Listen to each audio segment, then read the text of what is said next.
Antibiotics of the future, or a future without antibiotics? Ever seen a phrase in the news like, by crossing a camel and a scientist, scientists have invented a new kind of antibiotic and now the world is saved? Or something like, a new superbacterium was found by scientists at the bottom of a cooler in a laboratory. It showed them something with a flagellum and at the same time demonstrated resistance to all known drugs. The world is doomed. Camels are powerless. All this jaundiced nonsense from news aggregators and cheap media can confuse anyone. And the very interesting story of the discovery of antibiotics and our endless confrontation with the microcosm then has to be spilled on forums like Scientists Against Myths. It's an interesting, important topic. It needs to be popularized. Bacteria are just like us, but single-celled and without the internet. They have their own wars, micro-murders, revolutions, confrontations, and chemical weapons, as well as their own diseases, their own viruses, their own food, and poisoning. And their history and evolution? A reasonable question is where it all started. Antibiotics, I mean. Usually, the classics of medical history and sci-fi pop immediately poke you in the nose with Alexander Fleming and his discovery of penicillin in 1928. But even before Fleming, there was plenty to do. There were diseases, and scientists were working tirelessly on the pillow, staying up nights, and looking for ways to save the world from a million pathogens. In 1895, for example, Vincenzo Tiberio tested mold extracts to treat typhoid and cholera infections in rabbits. Just a year later, in 1896, B. Gozio isolated mycophenolic acid from the fungus Penicillium brevicompactum to inhibit the growth of anthrax bacteria. In 1899, R. Emmerich and O. Lowe reported on an antibiotic compound formed by the bacteria Pseudomonas pyocyanea. They called it pyocyanus, and it was not a bad general antiseptic. Anyway, Fleming is not the father of antibiotics, and certainly not the mother. Antibiotics were around not only before Fleming, but before humans even existed. For example, the genus Streptomyces bacteria. About 700 species of these bacteria inhabit soil and seawater. Every single day of their lives is spent in frantic chemical wars against each other and hundreds of other species of bacteria. To consistently emerge victorious and not go extinct, they have acquired a complex secondary metabolism. Secondary because it is not directly necessary, such as digestion, but is necessary for side processes, such as the odor of the blue lily. More than 2/3 of all known naturally occurring antibiotics, such as neomycin, cypemicin, grisomycin, botryomycin, and chloramphenicol, are produced from their secondary metabolic products. The currently popular streptomycin also takes its name directly from Streptomyces. Even the ivermectin we need to escape parasites is not made without labor by Streptomyces avermetilis. Yes. Almost everything we have is a product of someone else's war and someone else's competition.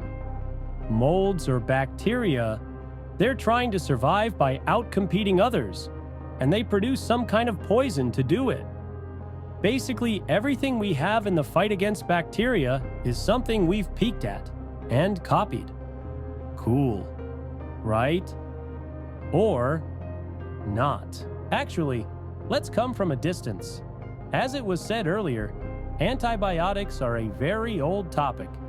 Even in ancient Egypt, antibiotics were used, but not their pure versions, but in some infusions of herbs and other things that were found in sealed tombs. But we're going to touch on the history starting with Alexander Fleming, with his penicillin. Prior to the beginning of the 20th century, infectious diseases accounted for high morbidity and mortality worldwide. The average life expectancy at birth was 47 years, 46 and 48 years for men and women respectively, even in the industrialized world. Infectious diseases such as smallpox, cholera, diphtheria, pneumonia, typhoid fever, plaque, tuberculosis, typhus, syphilis, etc., were rampant. The discovery of penicillin in 1928 by Sir Alexander Fleming, 1881 to 1955, marked the beginning of the antibiotic revolution. Ernst Chain and Howard Florey purified the first penicillin, penicillin G, in 1942, but became widely available outside the Allied military in 1945. This marked the beginning of the antibiotic era.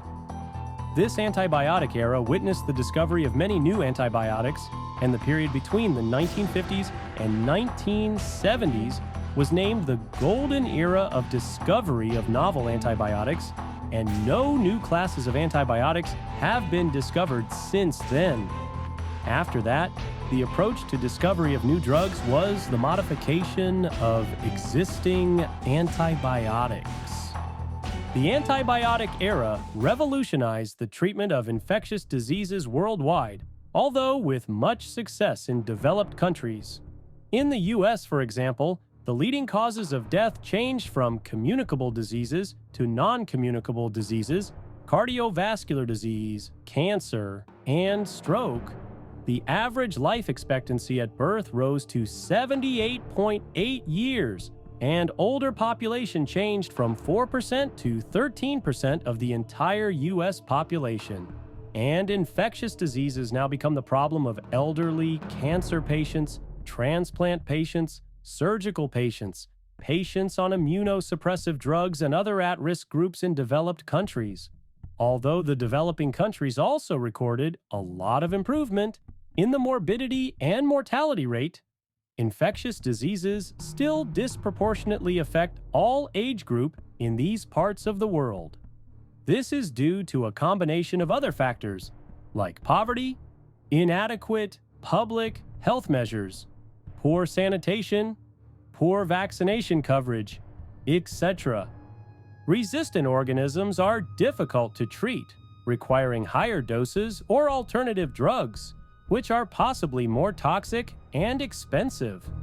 According to the Centers for Disease Control and Prevention, CDC, at least 2 million people become infected with antibiotic-resistant bacteria, and more than 23,000 people die annually as a consequence of these infections. This is expected to be more in developing countries where communicable diseases remain the leading causes of death.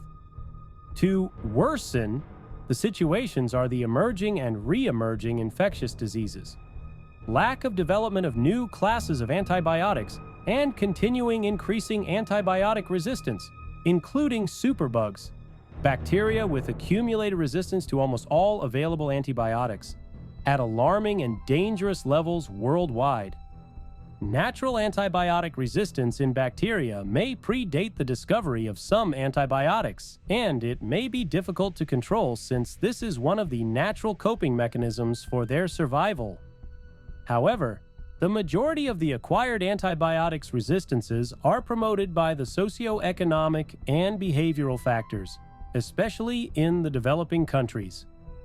Some of these factors include misuse of antibiotics by health professionals, misuse and inappropriate antibiotics used by unskilled practitioners and laypersons. Other factors are poor quality medicines, dissemination of resistant organisms through overcrowding and unhygienic condition, inadequate hospital infection control practices, inadequate surveillance, poverty, lack of resources to implement strategies against antibiotic resistance, and lack of political will.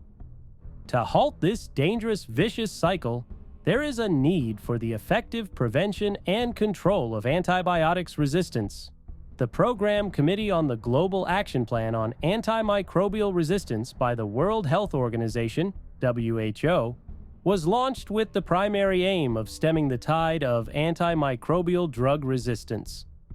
The 5 strategic objectives of the global plan include to improve awareness and understanding of antimicrobial resistance, to strengthen surveillance and research, to reduce the incidence of infection, to optimize the use of antimicrobial medicines and to ensure sustainable investment in countering antimicrobial resistance. There is a need for the education of the patients and general community on the appropriate use of antibiotics, importance of infection preventive measures, e.g., personal hygiene, food hygiene, environmental health, bed nets, immunization, etc., and proper and informed healthcare-seeking behavior. They should be educated on alternatives to antibiotics for the relief of symptoms and avoidance of antibiotic self-medication. Also essential is the continuing medical education for prescribers and dispensers on the rational use of antibiotics, containment of antibiotic resistance, disease prevention and infection control, the need to educate patients and the general public on antibiotics use, and the importance of adherence to prescribed treatments. In the hospital, management should ensure the establishment and strengthening of infection control program, with the responsibility of effective antibiotic resistance control. The hospital drug and therapeutics committees should be duly constituted to oversee uses of antibiotics in the hospital. The committee should also develop and regularly update antibiotics treatment and prevention guidelines and hospital antibiotics formularies. Furthermore, the policymakers should ensure a robust national action plan to tackle antibiotic resistance, improve surveillance of antibiotic-resistant infections, and strengthen policies, programs, and implementation of infection prevention and control measures. They should regulate and promote the appropriate use and disposal of quality medicines, and make information available on the impact of antibiotic resistance. The healthcare industry should invest in research and development of new antibiotics, vaccines, diagnostic, and other tools. And government at all levels should fund research in the universities and research institutes aiming at the discovery of new classes of antibiotics from the abundance plants in the developing countries. The inappropriate use of antibiotics in the agricultural sector must be regulated. Antibiotics must be given to animals under veterinary supervision and avoided for growth promotion or to prevent diseases. There is the need for immunization of animals to reduce the need for antibiotics, and using alternatives to antibiotics whenever available. There should be promotion and application of good practices at all steps of production and processing of foods from animal and plant sources. Farmers must improve biosecurity on farms and prevent infections through improved hygiene and animal welfare. The threat of antibiotic resistance is real. Therefore, all the stakeholders must employ strategies to prevent and control antibiotic resistance in order to prevent an imminent post-antibiotic era, a condition that may be worse than pre-antibiotic era. Going back to the original conversation, we talked about the fact that there's a fierce debate going on about the efficacy of antibiotics. Because nowadays, the worst enemy of antibiotics is antibiotics themselves, and bacteria are becoming resistant. From dead bacteria by eating their genes and proteins, and living bacteria are also able to pass these on to other living bacteria. It's like opposite-sex mating. Bacteria. Pretty cool, huh? Of course not. But our great scientists are on their way to answering the question, how do we treat these monsters who don't care about the chief apostle of medicine? You don't have to look far. Bacteria even live inside us. And today, the largest research on this subject is funded by DARPA. The goal of the research is to develop a superbacterium that can eat other pathogens and eradicate bacterial lung infections, plague, and deadly microbes that have developed resistance to antibiotics. The star of the show is an organism called Bdellovibrio, a bacterium that is carried quickly by an advanced flagellum throughout all living things and can kill bacteria 6 times its size. Bdellovibrio is able to successfully hunt 145 of the 168 human pathogens tested. Bdellovibrio uses its flagellum to move and find prey. It is rigid and rotates, giving the bacterium the ability to swim up to its prey. It then clutches onto the surface, penetrates, and eats the cell from the inside. Liz Sockett, professor of bacterial genetics at the University of Nottingham in the UK, describing the mechanism of adhesion, tells us that it's more like a frantic boarding party with hooks and glue. Because the process of this attack is closer to a predator attack than subtle chemical warfare, it's impossible to develop immunity to it. Liz's colleagues have long tried to figure out the prospects for such hunters in the evolutionary future. They took the bacteria that Bacterial vibrio was preying on and looked for survivors among them. Then they multiplied them and reintroduced Bacterial vibrio to them. The drama was repeated at least 50 times. Can you imagine? 50 generations of alien, where Lieutenant Ripley would watch the entire colony get killed. And then it would be cloned, mated, bred, replicated, repopulated on a petri planet, and everything would start all over again. In fact, there are many studies, all different.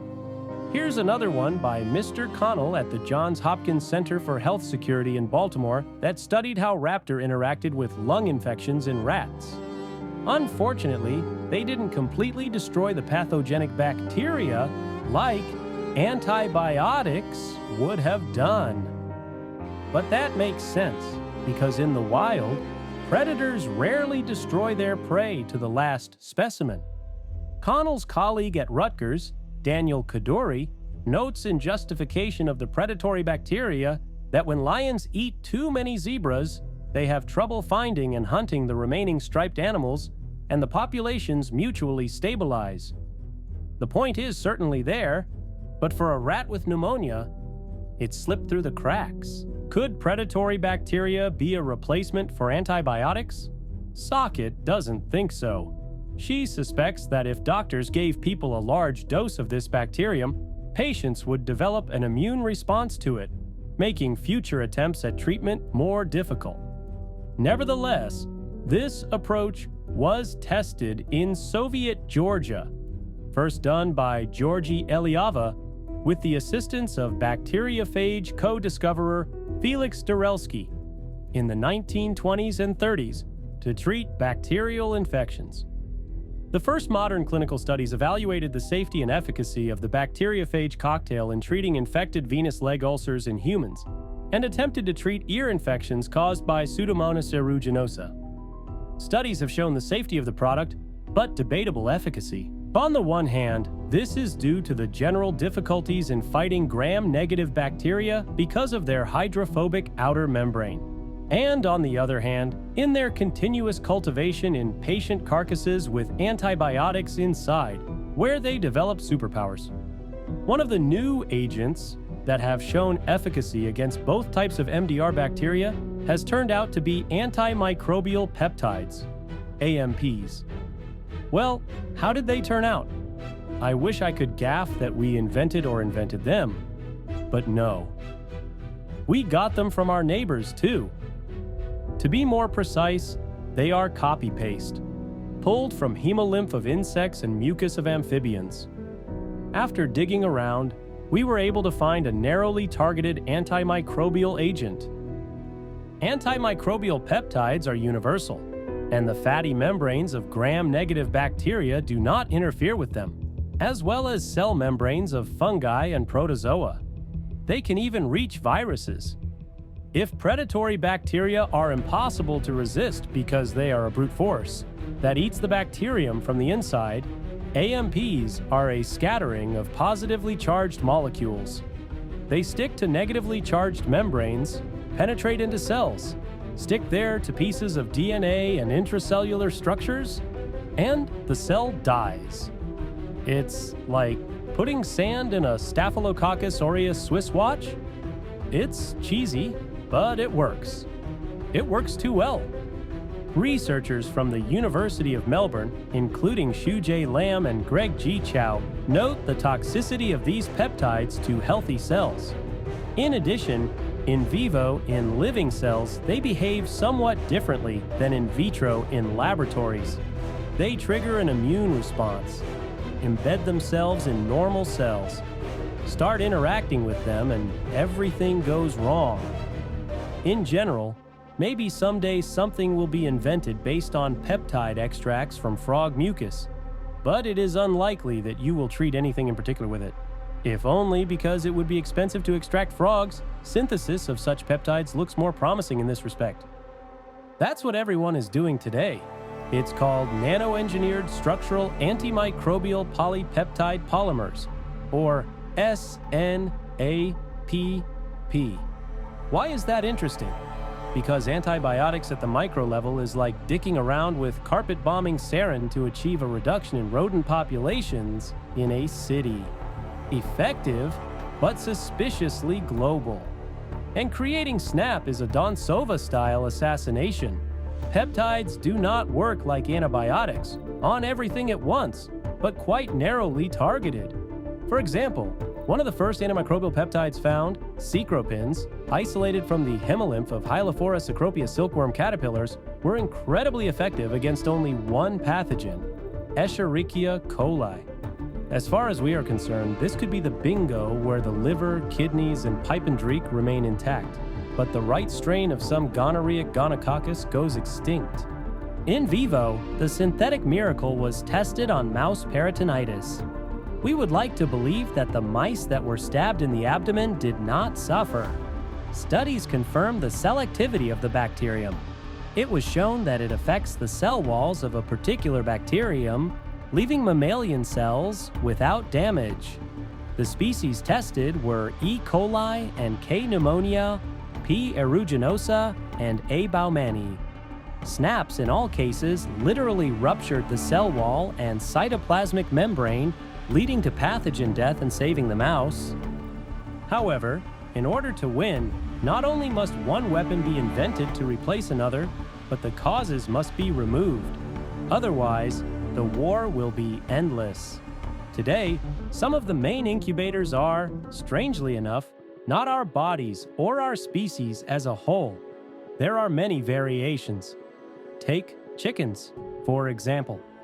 There are about 20 billion of them on Earth, and only 6 of us. And if you look at the goal of evolution as population growth, creation of offspring, and endless selection, then chickens are the ultimate.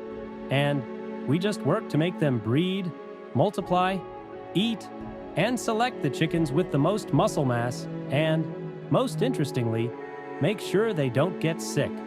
This is done at the expense of, among other things, antibiotics. That is why one of our nearest hopes is phytogenic means. This is a group of natural growth stimulants or non-antibiotic stimulants used as feed additives. They are obtained from herbs, spices, and all sorts of plants, most often in the form of essential oils. The range of phytogenic feed additives is vast and includes whole groups of active ingredients such as saponins, flavonoids, mucilages, and tannins. The term phytogenic feed additives itself was coined by the Austrian feed additive company Delicon and first came on the market in the 1980s. If it were possible to replace antibiotics and chemical stimulants in all farm animals with natural remedies and then achieve sensible drug use in ourselves, we would eliminate the billions of incubators where antibiotic-resistant species of bacteria are grown and bred. And then maybe we wouldn't have to torture frogs by squeezing the mucus out of them, or stab mice in their bellies to see how peptides handle peritonitis.